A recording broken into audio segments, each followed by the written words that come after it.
Hello viewers, myself engineer Saurabh Agrawal, faculty member of Excel educational institute Raipur Chhattisgarh.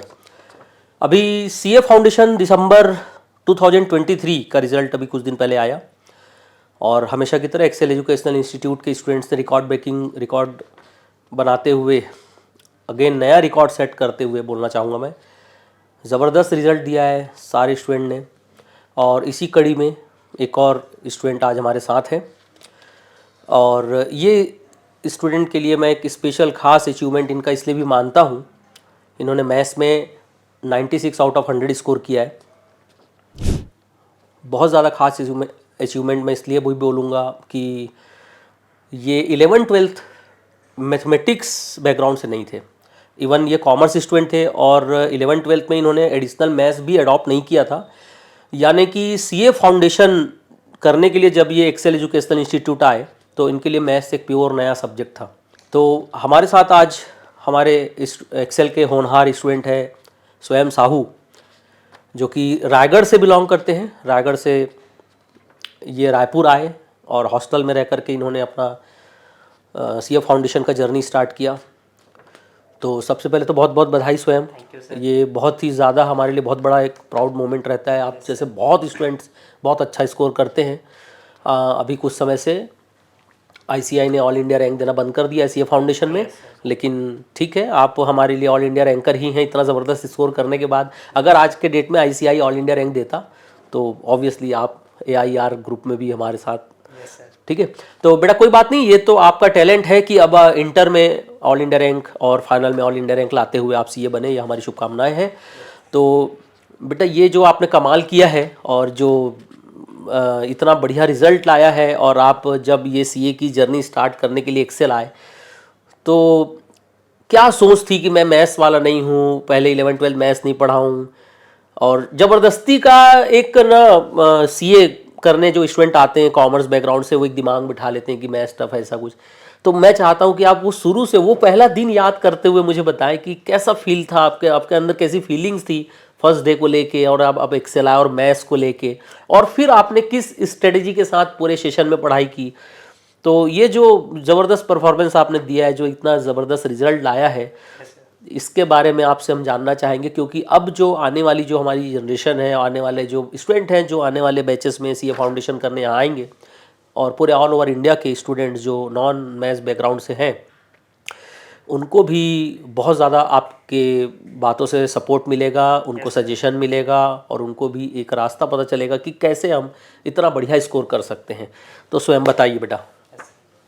जब मैं पहली बार Excel आया था, मतलब सीए का जर्नी जब चालू करना था, तब मुझे भी यही लगा था कि मैथ्स एक नया सब्जेक्ट होगा तो compete कर पाऊँगा कि नहीं ये। और जब एक्सेल आने के बाद 300-350 बच्चों को एक साथ देख के तब तो और भी कॉन्फिडेंस चला गया था कि यहाँ कितने लोग होंगे जो मैथ्स सब्जेक्ट लेके बैठे होंगे 11th-12th में, और मैं बिना मैथ्स बैकग्राउंड का आया हूँ तो compete कर पाऊँगा या नहीं।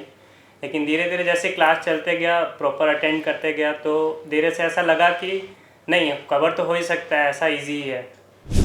तो ये जैसे आपको जो चीज़ पहले शुरू में ड्रॉबैक टाइप का फील किया आपने कि इतनी बड़ी क्राउड है एक्सेल में, 300-350-400 बच्चे एक हॉल में एक साथ बैठ के पढ़ते हैं, कुछ दिनों बाद जैसे जैसे टेस्ट देते गए और टेस्ट में भी आपका परफॉर्मेंस अच्छा रहता था, तो मुझे लगता है कि ये जिसको हम ड्रॉबैक लेके मान के चलते हैं, ये सबसे बड़ा एडवांटेज है, क्योंकि हमारा कंपटीशन लेवल बढ़ा देता है और हमको एक फील कराता है कि यार इतने बड़े क्राउड में अगर हम इतना अच्छा स्कोर कर सकते हैं तो हमारा कंपटीशन तो केवल 300-350-400 से नहीं है, ऑल और पूरे इंडिया लेवल से है, तो लाखों स्टूडेंट के साथ है। तो ये शायद आपको एक बड़ी हिम्मत भी देता होगा। ये तो मिला इस चीज़ का, क्योंकि हम लोग जितने की भीड़ में रहते हैं उतने कोई compete करने की कोशिश करते हैं, तो ज़्यादा भीड़ तो ज़्यादा कंपटीशन रहता है, उससे हमारा ही इम्प्रूवमेंट होता है। ऑब्वियसली कल के दिन आप सीए बन भी जाते हैं तो चाहे आप अपना खुद का प्रैक्टिस करें या कहीं जॉब करें, कंपटीशन तो वहाँ भी है। कोई जॉब करने जाएगा तो ऐसी सीधी सी बात है भाई, दो लोग अगर मान लीजिए 2 पोस्ट है किसी फॉर्म में, तो 40-50-60 लोग पहुंच गए तो कंपटीशन तो वहाँ भी है। अब वहाँ भी हम डर जाएं कि अरे भाई इतने लोगों के बीच में हम कैसे सेलेक्ट होंगे। तो कुल मिला करके हमको तो ये लाइफ में आदत डालनी चाहिए कि बड़ी क्राउड को फेस करना और बड़े क्राउड को बीट करना, उसका मज़ा एक अलग ही होता है। ये हमारी हिम्मत को और बढ़ाता है बल्कि, ठीक है। तो स्वयं ठीक है, ये तो बहुत अच्छी बात है, लेकिन जो आपको लगा होगा कि मैथ्स नया सब्जेक्ट है, ठीक है, धीरे धीरे आपका डर दूर होतेगा क्योंकि आप हिम्मत से और समझदारी से पढ़ाई आगे करते गए। Yes sir. ऐसा क्या लगता है कि और भी बहुत स्टूडेंट, क्योंकि मेजॉरिटी स्टूडेंट जो होते हैं जो सीए करने आते हैं वो नॉन मैथ्स लिए मतलब अडॉप्ट किए हुए जो 11th-12th में प्योर कॉमर्स बैकग्राउंड से आते हैं, तो उनको क्या मैसेज देना चाहिए कि उनको डरने की ज़रूरत है कि ऐसा कुछ भी सर नहीं डरने है? की तो बिल्कुल ज़रूरत नहीं है, बट पहले से ये माइंड सेट रखना चाहिए कि ऐसा मैथ्स नया सब्जेक्ट है ऐसा बोल के डरना नहीं चाहिए पहले। पॉजिटिव माइंडसेट के साथ yes, आना sir. चाहिए, जिससे कि उससे कोई डरने वाली बात कहीं से भी नहीं है। इनिशियली तो थोड़ा सा डर लगेगा, बट जैसे ही चालू करते जाएंगे तो ऐसा नहीं लगता है कि पूरा ही नया पढ़ रहे हैं। और जैसे कि मैं अपने दोस्तों जो मैथ्स बैकग्राउंड से उनसे भी अगर पता किया तो वो लोग बोले कि डिफरेंट है पूरा, तो उनके में डिस्क्रिप्टिव क्वेश्चंस होते थे, हाँ, हमारे में ये MCQ एक बहुत अच्छी बात आपने बताई कि 11th-12th अगर कोई मैथ्स लेके पढ़ के आता भी है तो उसका कोई बहुत ज़्यादा एडवांटेज यहाँ नहीं है, क्योंकि 11th-12th में ऑब्वियसली डिस्क्रिप्टिव डिटेल सॉल्यूशन की डिमांड करते हैं। और यहाँ पर जो पैटर्न है हमारा सीए फाउंडेशन में पूरा ऑब्जेक्टिव, तो यहाँ पूरा ट्रिक पे बेस चलता Yes, है। sir. बहुत ट्रिक्स जो आपको बनाते हैं, क्योंकि यहाँ पर 2 घंटे में 100 क्वेश्चन आपको सॉल्व करने हैं। बहुत स्टूडेंट ये कहते हैं, और खासकर शुरू शुरू में, कि सर 2 घंटे का टाइम है और 100 क्वेश्चन सॉल्व करने हैं, तो हो पाएगा कि नहीं, 50 60 70 क्वेश्चन से ज़्यादा कैसे बना पाएंगे? और आपने तो 96 स्कोर करके बता दिया, जबकि मैं तो आपको 96 नहीं बोलता। मैं तो आपको कहता हूं कि आपने 97 स्कोर किया बेटा, क्योंकि आपको याद होगा एक क्वेश्चन प्रिंटिंग मिस्टेक आया था आईसीआई की तरफ से। Yes, sir. तो लोग तो 97 अटेम्प्ट कर पाएंगे कि नहीं ये सोचते हैं, और आप तो 97 स्कोर करके दिखा दिए हैं। तो उनको उस ऐसे स्टूडेंट के लिए ऐसे इस पॉइंट पे आप क्या बताना चाहेंगे? ऐसा कुछ है सच में कि बहुत टाइम कम पड़ता है, या फिर? नहीं सर, ऐसा तो नहीं है, टाइम तो सफिशिएंट था मेरा, ऑलमोस्ट 1 hour 15 मिनट में पूरे हो गए थे। अरे वाह, कुछ डाउट छोड़ के पूरे हो गए थे, फिर ऑलमोस्ट हाफ आवर गया उस डाउट को सॉल्व करने में। तो तीन मैंने अटेम्प्ट नहीं किए थे और एक वो रॉन्ग हुआ था। बढ़िया। तो ये कोई कहीं से कोई इशू नहीं होता है कि हम टाइम के लिए बहुत ज़्यादा चिंता करें। प्रैक्टिस करते जाओ, मेहनत करते जाओ, पूरे सेशन आप मेहनत करेंगे तो at the end of the session exam तक के हम बहुत अच्छी सिचुएशन में आ जाएंगे। क्योंकि व्यूअर्स, मैं एक बात और बताना चाह रहा हूँ कि हमारे एक्सेल एजुकेशनल इंस्टीट्यूट से इसी अटेम्प्ट में ऑलरेडी 3 स्टूडेंट जो हैं वो तो 99 आउट ऑफ 100 स्कोर किए हैं, और बहुत सारे स्टूडेंट जो है 98, 97, 96 इस टाइप से भी स्कोर करते आए हैं। और ये सारे स्टूडेंट्स एक कॉमन मैसेज सबको दे रहे हैं कि टाइम कम पड़ेगा, इसलिए 2 घंटे में हम 100 क्वेश्चन नहीं बना सकते, 50-60 ही बना पाएंगे, इस टाइप की कोई प्रॉब्लम नहीं होती है, इस टाइप की कोई चिंता वाली बात नहीं होती है। सारे स्टूडेंट प्रूफ कर रहे हैं कि मैथ्स मेहनत करोगे तो आसान है, आप मेहनत करेंगे, लगातार प्रैक्टिस करेंगे तो आपको टाइम का भी कोई इशू नहीं आने वाला है। ऑब्जेक्टिव पैटर्न है, कैलकुलेटर अलाउ है एग्जाम में, तो आधा मैथ्स तो ऐसे ही खत्म हो गया। कैलकुलेटर आईसीआई ने अलाउ किया है कि भाई आप कैलकुलेटर यूज कर सकते हो एग्जाम में, और ऑब्जेक्टिव है तो ट्रिक्स वगैरह जो है बेटा। एक हमारे यहाँ कॉमर्स में क्या होता है कि सीए फाउंडेशन जब बच्चे करने आते हैं तो ऑब्वियसली मैथ्स से डरे हुए रहते हैं, जो आप जैसे बता रहे हैं कि शुरू में माइंडसेट निगेटिव रहता है। तो उनके सपोर्ट के लिए हम लोग एक्सेल एजुकेशनल इंस्टीट्यूट में एक स्पेशल मैथ्स बैच भी बनाते हैं। वो स्पेशल मैथ्स बैच मतलब अपन क्या करते हैं, उस बैच का थीम ही है कि पिछले 10-15 साल में जितने भी क्वेश्चन एग्जाम में आए हुए उस सबकी तैयारी करवाते हैं। आपको क्या लगता है बेटा, उस बैच का एडवांटेज है बहुत? क्या पास्ट ईयर एग्जाम क्वेश्चन की तैयारी करनी चाहिए? यस सर, बिल्कुल सर, उसी का एडवांटेज तो आया कि मैं इतना अच्छा परफॉर्म कर पाया। मतलब वो बहुत बड़ा सपोर्ट देता है। सपोर्ट था सर, क्योंकि देखिए हम जब स्कूल लेवल में भी थे तो आपको भी याद होगा, मुझे भी याद है कि हमारे टीचर भी जब हम स्कूल लेवल में थे 12th क्लास में तो बोलते थे बोर्ड एग्जाम में बेटा लास्ट पिछले 10 साल के क्वेश्चन पेपर सॉल्व अनसॉल्व तैयारी करते जाओ मार्केट से। तो ये हर प्रकार के इंडिया में किसी भी लेवल का एग्जाम हो, ये मस्ट है कि पास्ट ईयर एग्जाम क्वेश्चंस की तैयारी करनी चाहिए, उससे एक अलग ही कॉन्फिडेंस डेवलप होता है। और यहाँ बेटा आप जैसे एक्सेल आए और एक्सेल एजुकेशनल इंस्टीट्यूट में जब आप आकर के हॉस्टल में रह रहे हैं, तो अगर आप पहली बार लाइफ में हॉस्टल आए होंगे, ऐसा कुछ हुआ होगा, या पहले हॉस्टल में रहे नहीं रहे, तो क्या लगता है कि ऐसा कुछ आपको फील नहीं हुआ कि सर यहाँ हॉस्टल में आके रहने के बजाय, अब चूंकि कोविड के बाद एक चेंज हो गया है ट्रेंड, थोड़ा सा ऑनलाइन एजुकेशन का बड़ा ट्रेंड आ गया है, तो आपको नहीं लगा कि मैं रायगढ़ में रह के ही ऑनलाइन क्लास अटेंड कर लूँ, ऑनलाइन सर्विस ले लूँ यहाँ की, क्योंकि हम ऑनलाइन क्लास भी देते हैं? या पेरेंट्स ऐसा नहीं बोले कि फेस टू फेस क्यों अटेंड कर रहे हो ऑनलाइन क्लास? क्या लग रहा है, ऑनलाइन के बजाय फेस टू फेस आप प्रीफर कर जो किए हैं उसका क्या एडवांटेज है? फेस टू फेस प्रीफर करता हूँ, क्योंकि ऑनलाइन एफिशिएंट नहीं लगता है। जो अटेंशन यहाँ मिलता है और जो अटेंशन हम दे पाते हैं टीचर्स को यहाँ पे, वो फेस टू फेस में नहीं, ऑनलाइन में नहीं हो पाता है। कहीं ना कहीं वो ऐसा हो ही जाता है कि ठीक है अवेलेबल तो है, बाद में कर लेंगे या फिर कल कर लेंगे, ऐसा हो जाता है। मतलब हम बैच से थोड़ा दूर हो जाते हैं, यहाँ बैच से कनेक्ट रहते हैं स्टूडेंट के साथ, क्योंकि ठीक है ये हम भी मानते हैं कि ऑनलाइन एजुकेशन जो कोविड के बाद, कोविड के समय से आया हुआ है, वो जस्ट एक उस समय की मजबूरी थी। वो फेस टू फेस का कभी भी ऑप्शन उसका सब्स्टिट्यूट नहीं हो सकता। एक वो तो एक चॉइस है।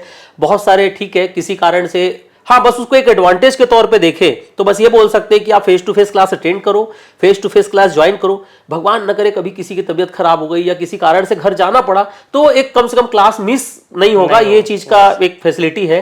बाकी प्रेफरेंस तो फेस टू फेस को ही देना चाहिए, फेस टू फेस क्लास ही अटेंड करना चाहिए। और वैसे हॉस्टल में रहने में आसपास इधर कोई परेशानी बहुत ज्यादा तो नहीं, क्योंकि एक्सेल के आसपास हॉस्टल की भरमार है, बॉयज हॉस्टल की भी भरमार है, गर्ल्स हॉस्टल की भरमार है, किसी भी टाइप का। यहाँ पूरा एटमॉस्फेयर ही ऐसा है एक्सेल के हमारे इंस्टीट्यूट के आसपास कि कहीं से भी कितने भी बॉयज गर्ल्स बाहर से आते हैं वो बड़े कंफर्टेबल तरीके से आसपास ही उनको वॉकिंग डिस्टेंस पे या 1.5 किलोमीटर के डिस्टेंस पे ही सारा कुछ अवेलेबल रहता है। तो ऐसी कोई परेशानी उस सेंस में आपने फेस किया ऐसा कुछ? नहीं सर, ऐसा कुछ परेशानी तो फील नहीं हुआ, बट इनिशियली अगर कोई भी बाहर आता है तो थोड़ा सा उसको पहले मतलब एकोमोडेट करने में टाइम तो कुछ दिन तो लगेगा। ओवरऑल एक चीज है, आपकी बात से समझ में आ रही बेटा, चाहे वो क्लास की बात हो, चाहे सब्जेक्ट को लेके हो, चाहे एकोमोडेशन को लेके हो, अगर हम कुछ दिन हिम्मत से, पेशेंस के साथ, समझदारी से चीजों को सेटल करें तो एक 15 दिन, महीना दिन बाद सारा कुछ नॉर्मल हो जाता है। और स्पेशली मैथ्स की अपन बात कर रहे हैं बेटा, तो मैथ्स से रिलेटेड कुछ आपके मन में और कुछ ऐसी बात है जो अपने जूनियर्स के साथ शेयर करना चाहोगे,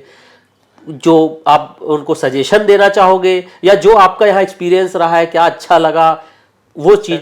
मोस्टली तो जो आपने ट्रिक्स वगैरह बताए थे वो बहुत ही ज़्यादा काम आए। कैलकुलेटेड ट्रिक्स हो गया, चाहे वो फार्मूला को सॉर्ट करना हो गया, ये सारी चीज़ें तो बहुत ही काम आए। प्लस जो फार्मूला कॉपी आपने बनवाया था वो भी लास्ट टाइम में जाके बहुत काम आया।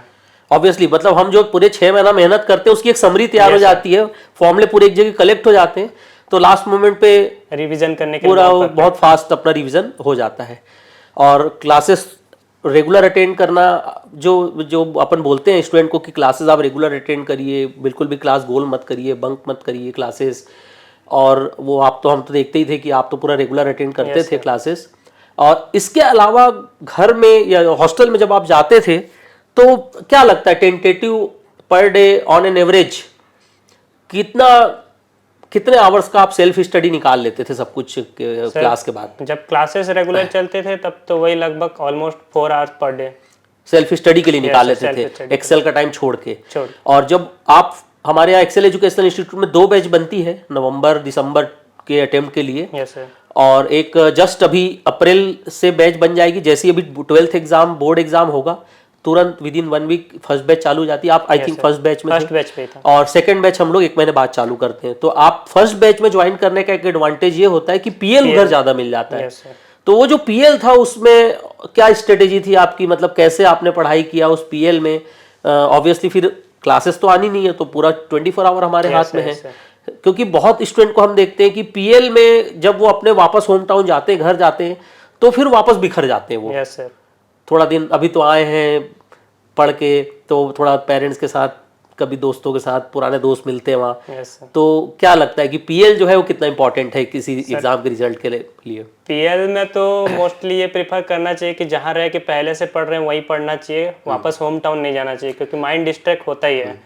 और मोस्टली तो प्रिपरेशन में मैं ये किया था कि आपने जो क्वेश्चंस वगैरह इंपॉर्टेंट बताए थे वही सबको प्रैक्टिस किया था। और तो ठीक है बेटा, ये आपने जितना भी गाइडेंस अपने जूनियर को दिया है, सजेशन दिया है, ये उनके बहुत काम आने वाला है। और अब पूरे एक्सेल एजुकेशनल इंस्टीट्यूट की तरफ से आपको सीए फाउंडेशन में बहुत अच्छा रिजल्ट लाने के लिए बधाइयाँ, as well as CA inter.